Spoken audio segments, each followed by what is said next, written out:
মই হিৰকজ্যোতি ডেকা লৈ আহিছো আনেক খবৰ সন্দেহজনক নাগৰিকৰ বিৰুদ্ধে এইবাৰ একত্ৰিত হৈছে হিন্দু মুছলমান বেদখলকাৰীক বান্ধি দিছে 7 দিনৰ সময় 7 দিনৰ ভিতৰত স্থান এৰিব লাগিব সন্দেহজনক নাগৰিকে গোলাঘাটৰ কাঠকটিয়াত চৰকাৰী ভূমি দখল কৰিছিল সন্দেহজনক লোকে সন্দেহজনক নাগৰিকক বহিষ্কাৰ কৰিবলৈ এইবাৰ দল সংগঠনক সহায় কৰিব খুদ মুছলমান সমাজে হিন্দু মুছলমানে একত্ৰিত হয় সন্দেহজনক বেদখলকাৰীক খেদি পঠিয়াব হিন্দু মুছলমানৰ ঠাইত মিয়াৰ আগ্ৰাসন নচলিব বুলিও হকিয়নি প্ৰদান লৈ আহিছে এই মুহূৰ্তৰ আন এক গুৰুত্বপূৰ্ণ খবৰ সন্দেহজনক নাগৰিকৰ বিৰুদ্ধে এইবাৰ হিন্দু আৰু মুছলমান একত্ৰিত হৈছে বেদখলকাৰীক 7 দিনৰ সময়সীমা বান্ধি দিছে এই হিন্দু মুছলমানৰ একত্ৰিত শক্তিয়ে 7 দিনৰ ভিতৰত স্থান এৰিবই লাগিব সন্দেহজনক নাগৰিকে এই হকিয়নি হিন্দু মুছলমান একত্ৰিতে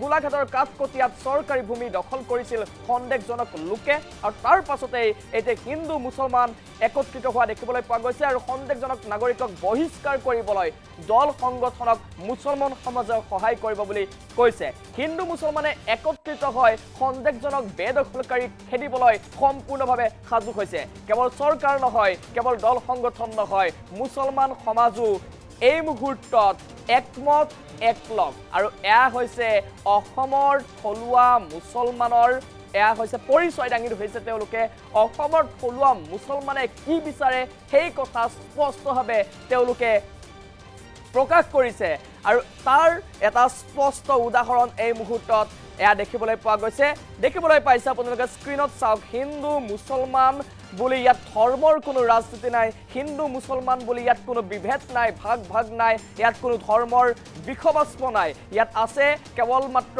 একতাৰ পৰিচয় আৰু হিন্দু মুছলমান সকলো একলগ বিষয় বিদেশী বহিষ্কাৰ কৰা বিষয় বেদখলকাৰীক উচ্ছেদ কৰা বিষয় বেদখলকাৰীক খেদি পঠোৱা আৰু যেতিয়া বেদখলকাৰীক খেদি পঠোৱাৰ প্ৰশ্ন আহে যেতিয়া বেদখলকাৰীৰ বিৰুদ্ধে থিয় হোৱাৰ প্ৰশ্ন আহে যেতিয়া বেদখলকাৰীয়ে অসমক যি ধৰণে ভাবুকি কঢ়িয়াই নিছে অসমলৈ তাৰ যেতিয়া প্ৰশ্ন আহে তেতিয়া কিন্তু ইয়াত হিন্দু আৰু মুছলমান বুলি ভাগ বা বিভেদ নাথাকে তাৰ পৰিচয় টেলিভিছন স্ক্ৰীনত আপোনালোকে প্ৰত্যক্ষ কৰিব পাৰিছে আমি আপোনালোকক দৃশ্যাংশ দেখুৱাই আছো আমি আপোনালোকক উচ্ছেদৰ প্ৰত্যেকটো দিনৰ আপোনালোকক খবৰ আমি দি গৈছো ধাৰাবাহিকভাৱে আৰু উচ্ছেদৰ কেইবাটাও খবৰৰ মাজৰ এটা বিশেষ খবৰ এই মুহূৰ্তত আমি আপোনালোকক জনাই আছো সেয়া হৈছে সন্দেহজনক নাগৰিকৰ বিৰুদ্ধে এইবাৰ হিন্দু মুছলমান একত্ৰিত হৈছে এয়া অত্যন্ত এটা ভাল খবৰ এই খবৰে এই যেটো সমগ্ৰ উচ্ছেদক লৈ চলা ধৰ্মৰ ৰাজনীতিৰ কথা যে বাৰম্বাৰ কোৱা হয় হে ধৰ্মৰ ৰাজনীতিৰ কিন্তু এটা বাৰ্তা দিছে যে হিন্দু মুছলমান কিন্তু একেলগে তেওঁলোকে সন্দেহজনক নাগৰিকৰ বিৰুদ্ধে এইবাৰ থিয় হৈছে আৰু সন্দেহজনক নাগৰিকক খেদি পঠিয়াবলৈ উচ্ছেদ কৰিবলৈ সম্পূৰ্ণৰূপে হিন্দু মুছলমান সকলো সাজু হৈছে বেদখলকাৰীক 7 দিনৰ সময়সীমা বান্ধি দিছে 7 দিনৰ ভিতৰত স্থান এৰিব লাগিব সন্দেহজনক নাগৰিকে গোলাঘাটৰ কাঠকটিয়াত চৰকাৰী ভূমি দখল কৰি আছিল সন্দেহজনক লোকে তাৰ পাছতে চৰকাৰে ধাৰাবাহিকভাৱে যেটোকে উচ্ছেদ ঘোষণা কৰি গৈছে বেদখলকাৰীৰ বিৰুদ্ধে অবৈধ বেদখলকাৰীৰ বিৰুদ্ধে সন্দেহজনক নাগৰিকৰ বিৰুদ্ধে চৰকাৰে যেটোকে এই উচ্ছেদ অভিযান চলাই আছে আৰু এইবাৰ যেটোকে গোলাঘাটৰ কাঠকটিয়াত চৰকাৰী ভূমি দখল কৰি থকা সেই সন্দেহজনক লোকৰ বিৰুদ্ধে উচ্ছেদ অভিযান চৰকাৰে চলাব এই ক্ষেত্ৰত এতিয়া হিন্দু আৰু মুছলমান একলগ হয় একেলগে স্পষ্ট মত দিছে যে সন্দেহজনক লোক আতৰি যাব লাগিব এই ঠাই এৰি আৰু দল সংগঠনক মুছলমান সমাজে সহায় কৰিবলৈ আগবাঢ়ি যোৱা এই দৃশ্যাংশ আপোনালোকক দেখুৱাইছো এইদৰে একলগ হৈছে হিন্দু আৰু মুছলমান প্ৰত্যেকজন লোক অসমৰ প্ৰত্যেকজন থলুৱা লোক অসমৰ প্ৰত্যেকেই এই যি দৃশ্যাংশ এই দৃশ্যাংশ আমি দেখুৱাই আছো এই দৃশ্যাংশ প্ৰত্যেকজন লোকলৈ এটা বাৰ্তা পঠিয়াইছে হিন্দু মুছলমানে একত্ৰিত হয় সন্দেহজনক বেদখলকাৰীক খেদিবলৈ সাজু হৈছে হিন্দু মুছলমানৰ ঠাইত সন্দেহজনক নাগৰিকৰ আগ্ৰাসন নচলিব বুলি হকিয়নিও প্ৰদান কৰিছে আৰু ইতিমধ্যে আমি আপোনালোকক খবৰ দিছিলো গোলাঘাটৰ কাঠকটিয়াত অসম জাতীয়তাবাদী যুৱ পৰিষদ আৰু সংগ্ৰামী সেনাৰ যৌথ অভিযান চলিছিল। সন্দেহজনক লোকক 7 দিনৰ ভিতৰত স্থান এৰাৰ সকিয়নি দিছিল। একেই সকিয়নি এইবাৰ হিন্দু মুছলমান একেলগে একত্ৰিত হয় একেই সকিয়নি দিয়া দেখিবলৈ পোৱা গৈছে। গোলাঘাট জিলাৰ সৰুপথাৰ বিধানসভা সমষ্টিৰ অন্তৰ্গত উৰিয়ামঘাটত বন বিভাগে চৰকাৰী ভূমিত উচ্ছেদ অভিযান চলাই থকা পৰিপ্ৰেক্ষিতত জিলাৰ বিভিন্ন অঞ্চলৰ চৰকাৰী ভূমিত অবৈধভাৱে বসবাস কৰি থকা সন্দেহযুক্ত লোকসকলক লক্ষ্য কৰি স্থানীয় জাতীয়তাবাদী সংগঠনসমূহ তৎপৰ হোৱা পৰিলক্ষিত হৈছিল, সক্ৰিয় হোৱা পৰিলক্ষিত হৈছিল। কিন্তু বাদ পৰি ৰোৱা নাই বা পিছ পৰি ৰোৱা নাই মুছলমান সমাজৰ লোক।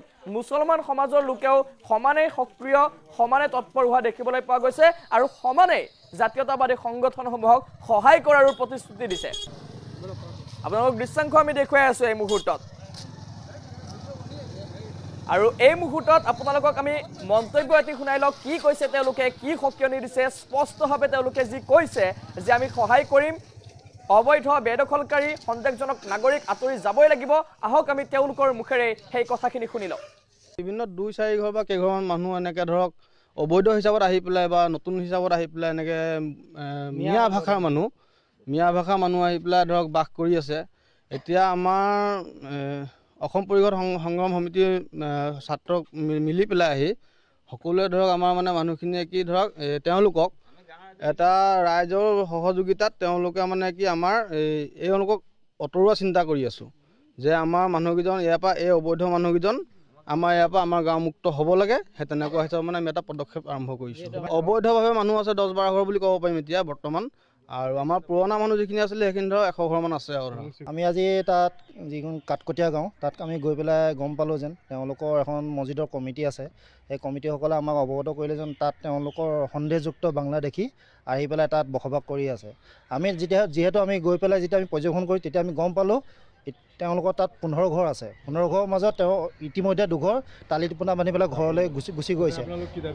আমি এটাই দাবী জনাইছোঁ যাতে তেওঁলোকৰ যদি প্ৰকৃততে বাংলা দেখি হয় তেওঁলোকখিনি ইয়াত থাকিব নালাগে, তেওঁ মানে বাংলাদেশ কাটাটা পাৰ কৰি পঠিয়াই দিব লাগে।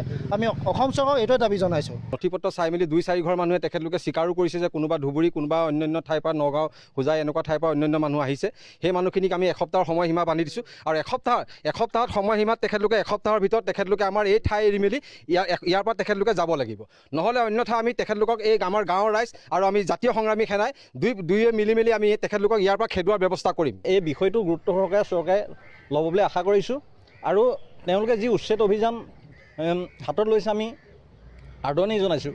কিন্তু তাৰ মাজতে এটা কথা কওঁ, তেওঁলোকে উচ্ছেদ কৰি এই মানুহখিনিক যাতে তেখেতসকলৰ নথি পত্ৰ পৰ্যবেক্ষণ কৰি যদি প্ৰকৃত বাংলাদেশী হয় তেন্তে কাটাটাৰ পাৰ হৈ পঠিয়াই দিব লাগে।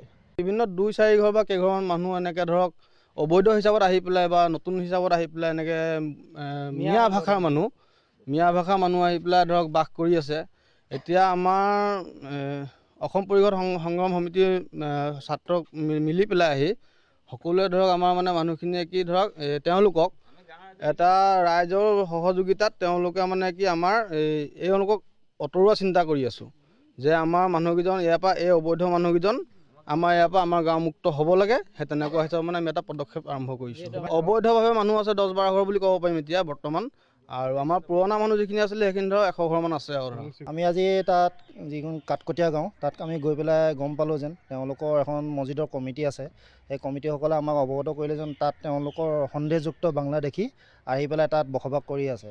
আমি যিহেতু আমি গৈ পেলাই যেতিয়া আমি পৰ্যবেক্ষণ কৰি তেতিয়া আমি গম পালোঁ তেওঁলোকৰ তাত 15 ঘৰ আছে। 15 ঘৰৰ মাজত তেওঁ ইতিমধ্যে 2 ঘৰ টালি টিপনা বান্ধি পেলাই ঘৰলৈ গুচি গৈছে।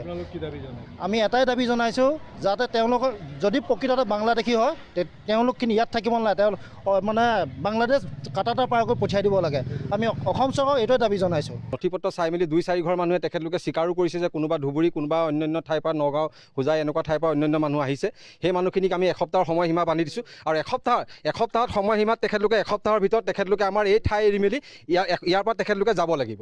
নহ'লে অন্যথা আমি তেখেতলোকক এই আমাৰ গাঁৱৰ ৰাইজ আৰু আমি জাতীয় সংগ্ৰামী সেনাই দুয়োৱে মিলি মেলি আমি তেখেতলোকক ইয়াৰ পৰা খেদোৱাৰ ব্যৱস্থা কৰিম। এই বিষয়টো গুৰুত্ব সহকাৰে চৰকাৰে ল'ব বুলি আশা কৰিছোঁ আৰু তেওঁলোকে যি উচ্ছেদ অভিযান হাতত লৈছে আমি আদৰণি জনাইছোঁ। কিন্তু তাৰ মাজতে এটা কথা কওঁ, তেওঁলোকে উচ্ছেদ কৰি এই মানুহখিনিক যাতে তেখেতসকলৰ নথি পত্ৰ পৰ্যবেক্ষণ কৰি যদি প্ৰকৃত বাংলাদেশী হয় তেন্তে কাটাতাৰ পাৰ হৈ পঠিয়াই দিব লাগে।